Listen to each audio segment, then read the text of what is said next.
సైదాబాద్ లో దారుణం జరిగింది. మైనర్ బాలికపై ఇద్దరు వ్యక్తులు అత్యాచారం చేసిన ఘటన వెలుగులోకి వచ్చింది. బాలికపై అత్యాచారం చేసిన వారిని జగదీష్ బాలరాజుగా గుర్తించారు. ఈ కేసులో దారుణమైన విషయం ఏంటంటే బాలిక తల్లి ఈ దారుణానికి అంగీకరించడం. జగన్ అనే వ్యక్తితో బాలిక తల్లికి వివాహేతర సంబంధం ఏర్పడింది. ఈ సంబంధం కొనసాగుతుండగానే ఆమె కూతురుపై కన్నేశాడు అతడు. ఇదే విషయాన్ని ఆ తల్లికి చెప్పడం, దానికి ఆమె అంగీకరించడం జరిగింది. జగన్ తో పాటు అతని స్నేహితుడు బాలరాజు కూడా ఆ బాలికపై అత్యాచారానికి ఒడిగట్టాడు. ప్రస్తుతం పోలీసులు తల్లితో సహా ముగ్గురిని అదుపులోకి తీసుకున్నారు. వారిపై పోక్సో కేసు నమోదు చేసి విచారణ జరుపుతున్నారు.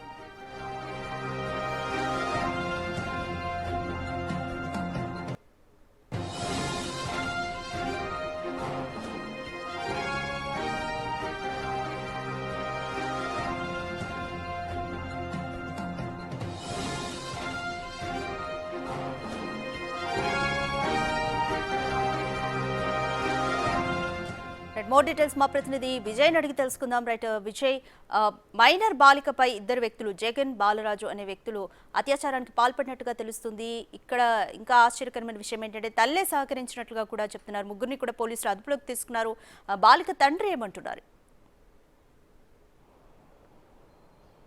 హైదరాబాద్లోని సైదాబాద్లో దారుణమైనటువంటి అమానుష ఘటన చోటు చేసుకుంది రాధిక. అయితే తల్లితో అక్రమ సంబంధం పెట్టుకున్నటువంటి జగదీషు అనేటువంటి ఒక ఆటో డ్రైవరు తన కూతురు పైన కూడా కన్నేసి అత్యంత దారుణంగా పాచవికంగా ఆ కూతురు పైన కూడా అత్యాచారానికి అయితే ఒడిగట్టాడు. దీనికి మరీ దారుణమైన విషయం ఏంటంటే దీనికి తన కన్న తల్లి సహకరించడం అనేది స్థానికంగా అయితే కలవర పెడుతున్నటువంటి విషయం అయితే తెలుస్తూ ఉంది.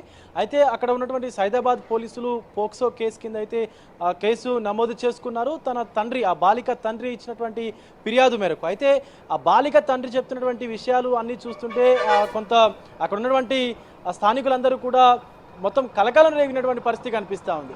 అయితే పలుమార్లు తన ఎవరైతే ఆటో డ్రైవర్ బాలరాజు, అలాగే ఇంకొక జగన్ అనేటువంటి ఆటో డ్రైవర్ ఉన్నారో వీళ్ళిద్దరు కూడా పలుమార్లు తమ కూతురిని ఇబ్బందులకు గురి చేసేవాడు అంటూ కూడా తన తండ్రి, ఆ కూతురు తండ్రి అయితే, బాలిక తండ్రి అయితే పోలీసుల ఎదుట చెప్పినటువంటి సిచ్యువేషన్ కూడా కనిపిస్తూ ఉంది. పలుమార్లు తన భార్య కోసం ఇంటికి వచ్చినప్పుడు కూడా, తను ఇంట్లో లేనప్పుడు భార్య కోసం ఇంటికి వచ్చినప్పుడు కూడా తన కూతురిని అబ్యూస్ చేసేవారు అని చెప్పి కూడా ఆ బాలిక తండ్రి పోలీసులకు చెప్తూ వివరిస్తూ కూడా వాపోయినటువంటి సిచ్యువేషన్ కనిపిస్తూ ఉంది.